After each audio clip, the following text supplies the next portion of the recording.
Our first reading today is from the book of Isaiah, chapter 42, verses 1 through 9.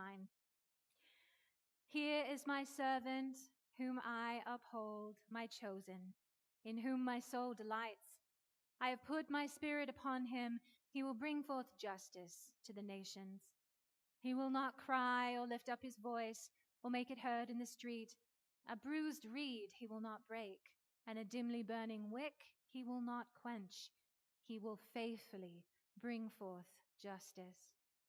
He will not grow faint or be crushed until he has established justice in the earth, and the coastlands wait for his teaching. Thus says God, the Lord, who created the heavens and stretched them out, who spread out the earth and what comes from it, who gives breath to the people upon it and spirit to those who walk in it. I am the Lord. I have called you in righteousness. I have taken you by the hand and kept you. I have given you as a covenant to the people, a light to the nations, to open the eyes that are blind, to bring out the prisoners from the dungeon, from the prison those who sit in darkness. I am the Lord, that is my name. My glory I give to no other, nor my praise to idols. See, the former things have come to pass, and new things I now declare. Before they spring forth, I tell you of them. And from the Gospel of John, chapter 8, verses 12 through 16. Again, Jesus spoke to them, saying, I am the light of the world. Whoever follows me will never walk in darkness, but will have the light of life. Then the Pharisees said to him, You are testifying on your own behalf. Your testimony is not valid. Jesus answered, Even if I testify on my own behalf, my testimony is valid, because I know where I have come from and where I am going. But you do not know where I come from or where I am going. You judge by human standards. I judge no one. Yet even if I do judge, my judgment is valid, for it is not I alone who judge, but I and the Father who sent me. May God bless the hearing and the living of this word. And further from the writings of Emanuel Swedenborg, Divine Love and Wisdom, number 84. There is just as much warmth and light in the spiritual world as there is in the physical world. But the warmth there is spiritual, and so is the light. Spiritual warmth is the good that thoughtfulness does, and spiritual light is the truth that faith perceives. The only possible source of anything spiritual, that is, anything that has to do with what is good and true, is divine love and wisdom. Everything good is a result of love, and everything true is a result of wisdom. I love our readings this morning. I especially love the fact that I get to be here with you. It's quite an honor. I enjoyed listening to the recording of last week's message about gratitude by Reverend Sullivan. And I can truly say that I am thankful for the gift that you all get to enjoy every week. Reverend Sullivan is a gift to the Swedenborgian Church of North America, and I count it a privilege to be in the same new church. Speaking of being thankful, two farmers were talking in the field when one of them noticed a bull was headed for them. He says, "Excuse me for interrupting, but I think that bull is coming toward us." The other one said, "What?" With that, they both started running. They were running toward the nearest fence. As the one looked back and saw that the bull was gaining on him, he said, "If you know any prayers, now would be a good time." And the other one said, "I only know one prayer." He said, "Well, say it." So they're running, and the other one says, "Dear Lord, For what we are about to receive, we give you thanks.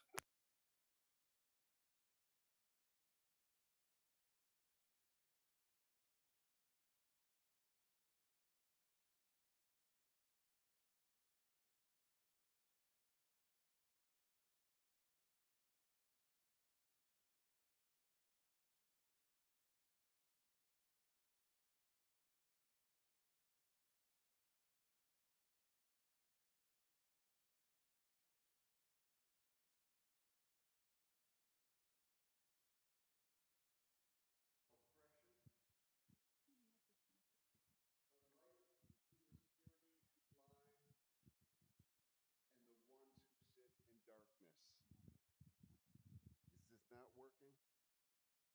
I break things. It's just part of my nature. Let's see if I can. Is it working now? Better? All right. Can you all hear me? All right. To our friends online, sorry. If there's any kind of technology, I can guarantee you I can break it within seconds. I was starting to say we heard from our reading this morning that Isaiah told God's people that they were to be a covenant, a sign of promise between God and his people. But more than that, I mean, it's great that we can be a promise to each other. But he also told them that they were going to be a light to the rest of the world, a light to those who are suffering from oppression, the widow, the orphan, the foreigner, a light to those who are spiritually blind. They're lost. They've never heard the new church message. And a light to those who sit in darkness. And in Isaiah, they actually use the word in a dungeon in darkness. That's what it feels like when you're lonely. That's what it feels like when you're depressed. That's what it feels like when you feel like nobody gets you, nobody understands you. Then we heard Jesus say, I am the light of the world. Those who follow me will never walk in darkness. And on the Sermon on the Mount, he said, you are the light of the world. A light on a hill cannot be hidden. So, which is it, Lord? Are you the light of the world? Are we the light of the world? Who is the light of the world? My message today will show that you are this sign of promise between God and his people. You are this sign of promise to the rest of the world, a light, release for the captive, release of the burden for those who are suffering. In fact, you are going to be the healing leaves of the nation, which the world needs now more than it ever did. I love that we share this hymnal that you have. We have a very similar hymnal in St. Louis.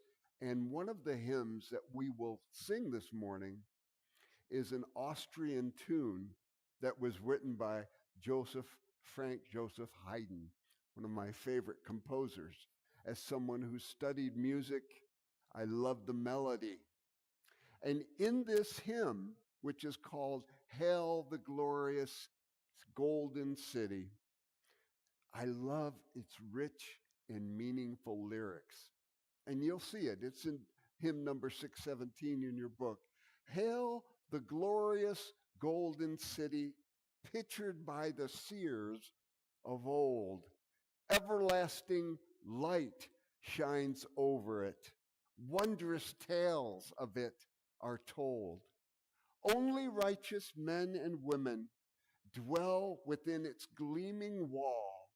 Wrong is banished from its borders. Justice reigns supreme over all. I love the way this sounds. But I know when it says only righteous men and women, it's because God is working the unrighteousness out of them. God is working the curmudgeon, if you will, out of them. God is bringing them to that source of life that gives them the sustenance, the strength, and the will to show kindness, to show love, to answer criticism with love, to answer negativity with love, to answer the kinds of things that we hear on the news and the radio and the podcast and the talk shows, to respond with love. The author of those words, the tune was written by Haydn, but the words were written by Felix Adler. Now, Felix Adler, you would love if you did a little research on him, because he was raised by Jewish parents who moved from Germany to upstate New York in 1857. So in the mid 1800s, they moved to upstate New York about 25 miles from where my great grandparents lived. There at the bottom of Cayuga Lake in this town called Ithaca, very close to Cornell University. And at the top of the lake is Seneca Falls, where my family is from. My great grandparents had a farm there. My grandparents lived there. And my mom and dad both lived there. Now, Felix was growing up to be a really wonderful Hebrew student. He went to Cornell University and he ended up becoming the head of Hebrew studies for Cornell. Now, his father had moved to New York City and had his own synagogue there, but he invited Felix to come over and give a talk.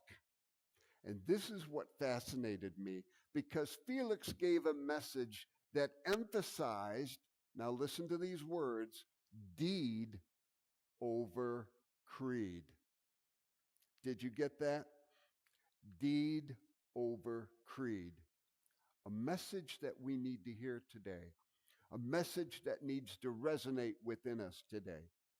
Because this speech that he gave in the 1800s resonates with me today.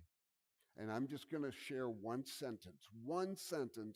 And he said, discard the narrow spirit of exclusion and loudly proclaim that Judaism was not given just to the Jews alone, but that its destiny is to embrace in one great moral state the whole family of man.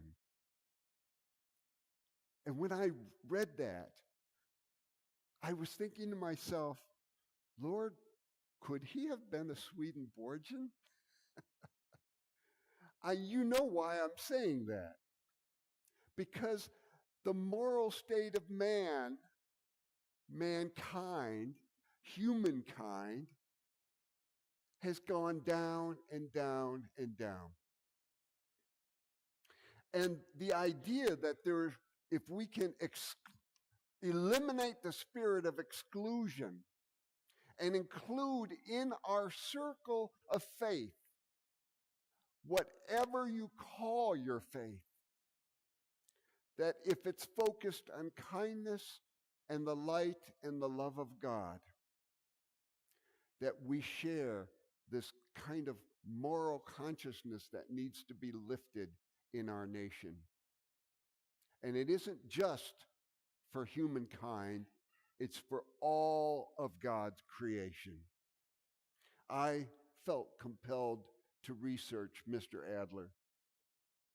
He sounded so Swedenborgian, and as it turns out, he was influenced by the period, this Enlightenment period of his time, particularly to the writings of Immanuel Kant and Ralph Waldo Emerson, whom we know were influenced by Swedenborg.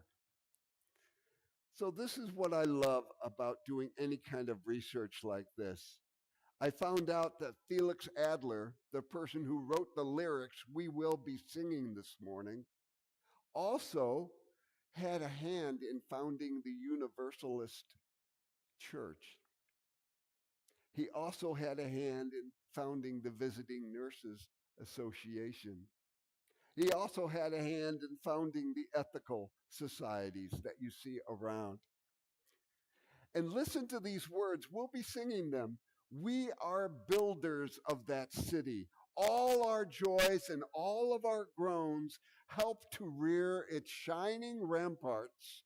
All our lives are building stones. I want you to pick out a stone in the wall behind me. And I want you to imagine that your life is one of these stones. Now, with that in your consciousness, listen again to these words.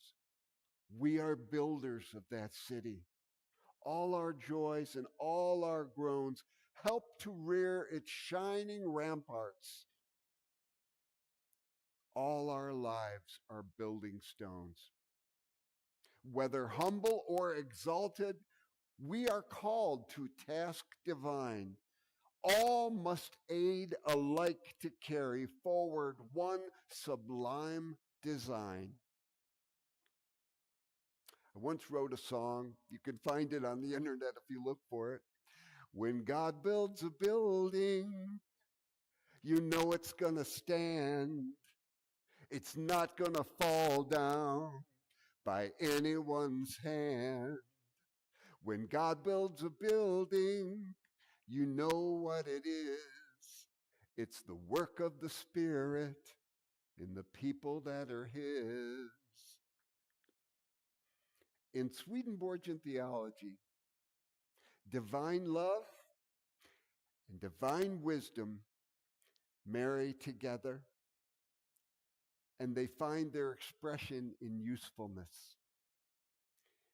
Usefulness, love, wisdom, the tenets of a world and a life of faith.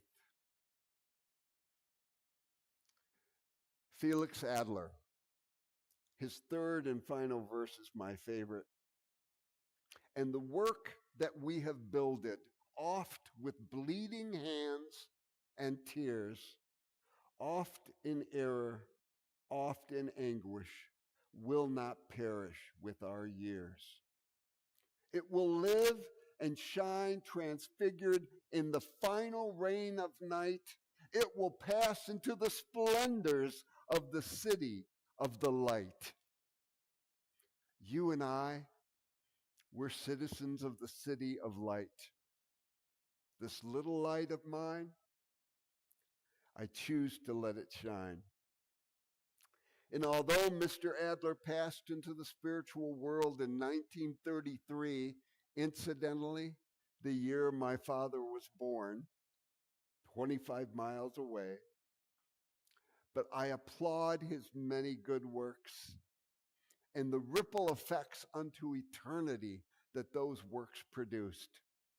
I mean, think about it. The Ethical Society, the Visiting Nurses Association, the Universalist movement. And one of his followers was Mary Herman. She leads the Washington Ethical Society. And she said, and listen to these words, our vision of how we're part of the web of life is first and foremost through the connection we have with others. We create a better world through acts of kindness and social responsibility. And when we do that, we attain a glimpse of something sacred and precious in life. And that's where our reverence comes from.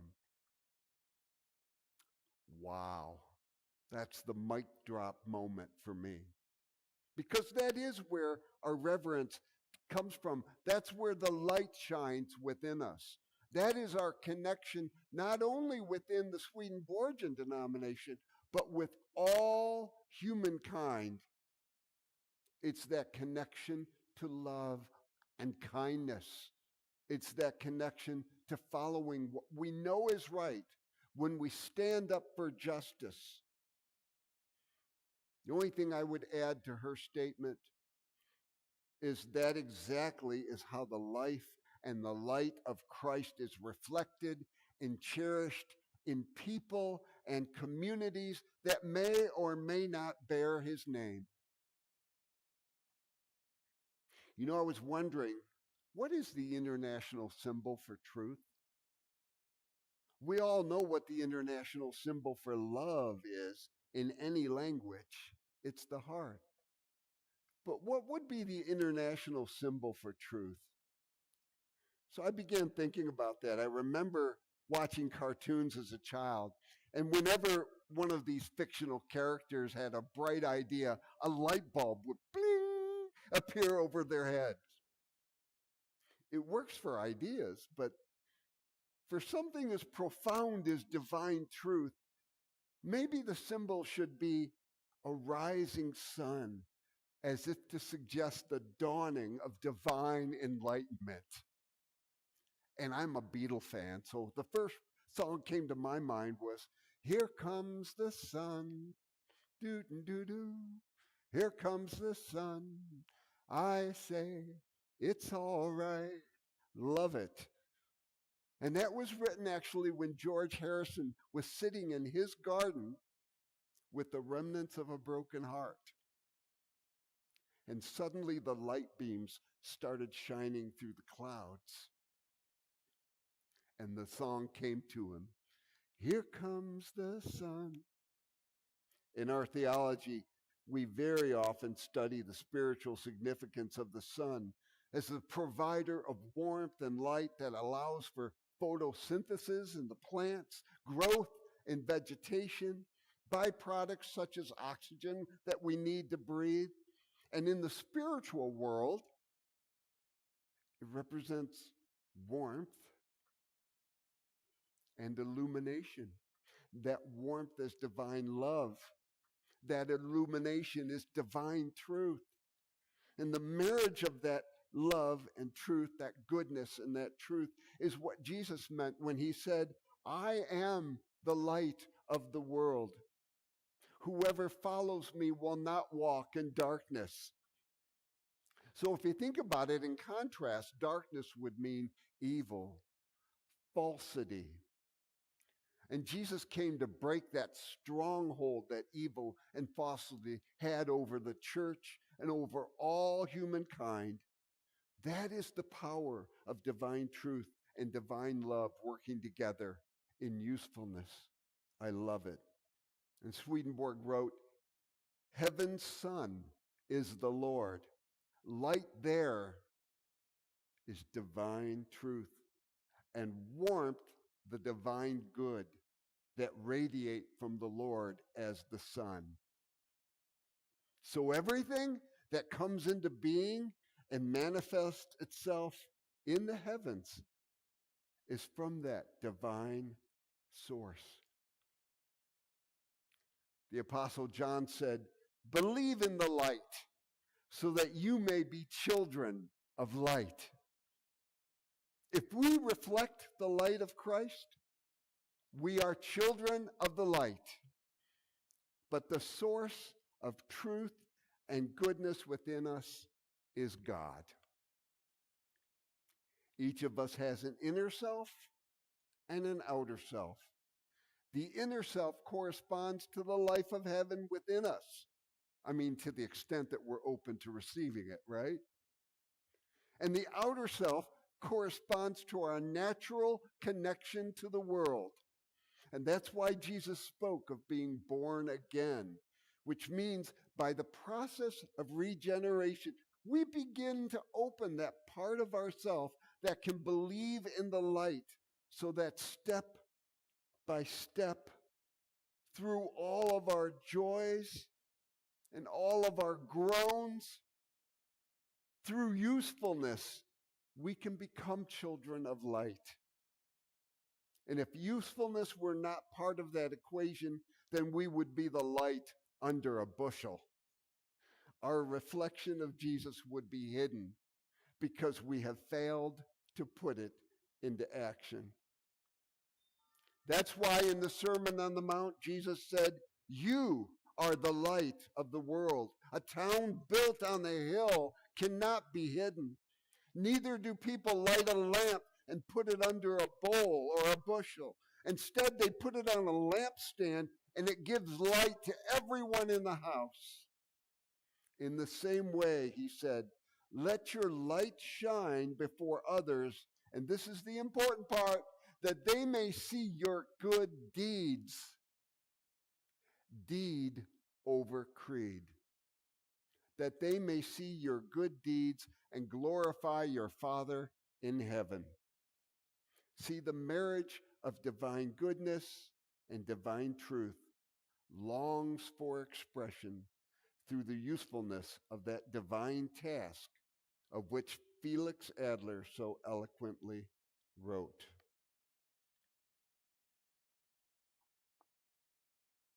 I was a child that loved to visit my grandparents, and when I visited my grandma, especially, she was a giver.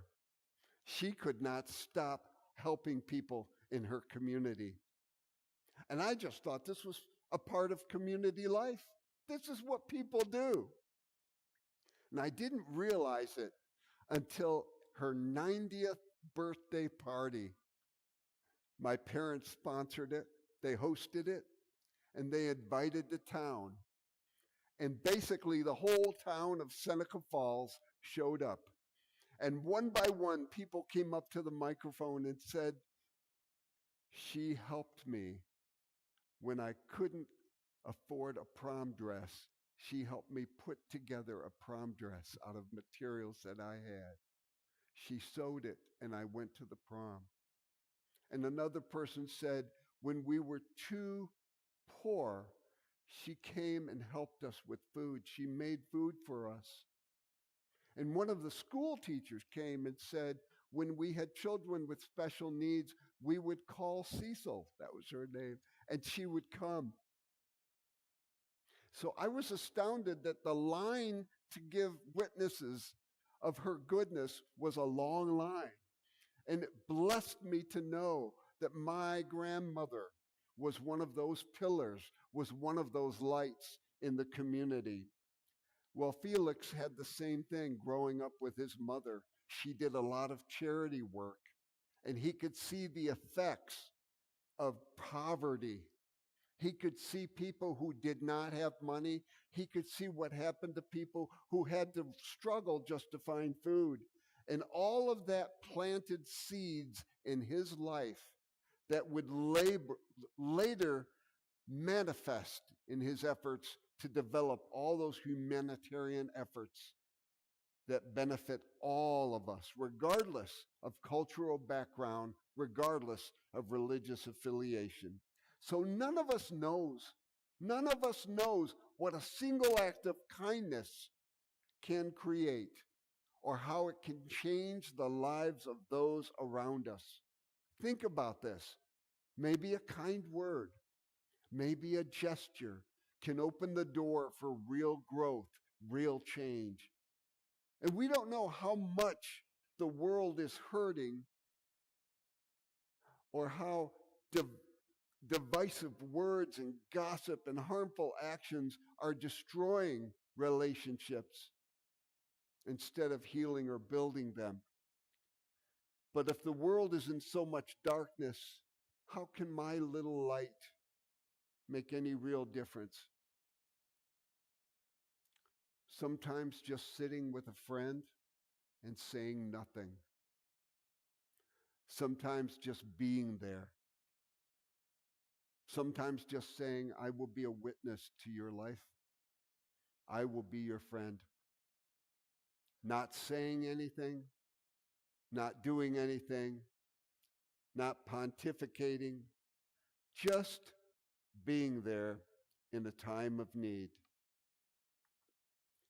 Sometimes divine love and wisdom are the most useful aspects of sitting with a friend and doing nothing at all. That's why Isaiah said, I, the Lord, have chosen you in righteousness. I will take hold of your hand. I will keep you and make you to be a covenant for the people and a light for the Gentiles, to open the eyes for the blind, to free captives from prison, and to release from the dungeon those who sit in darkness.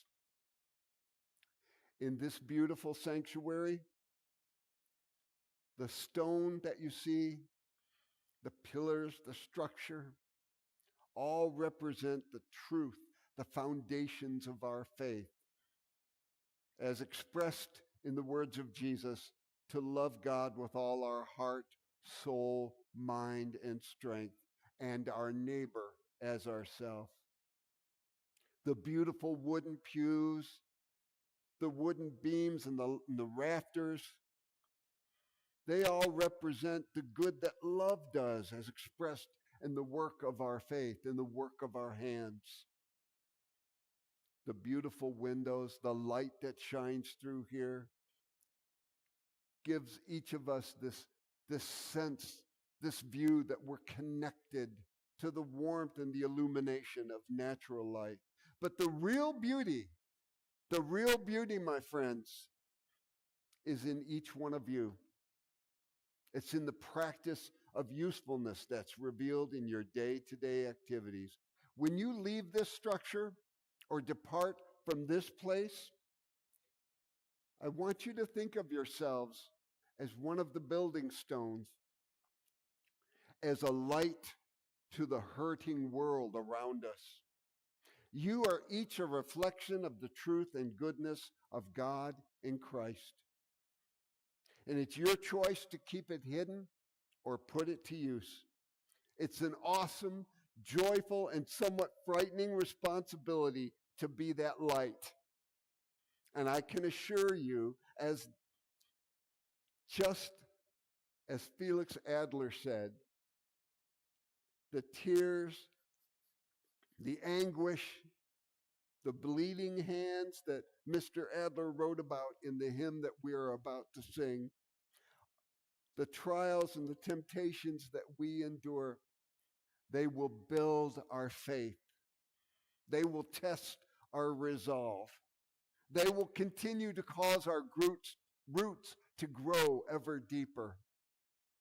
If we do not give up, we will be builders of that glorious golden city that is illuminated by the light of the world. Would you pray with me? Gracious God, Heavenly Father, thank you for the light of love. Thank you for the word, kindness.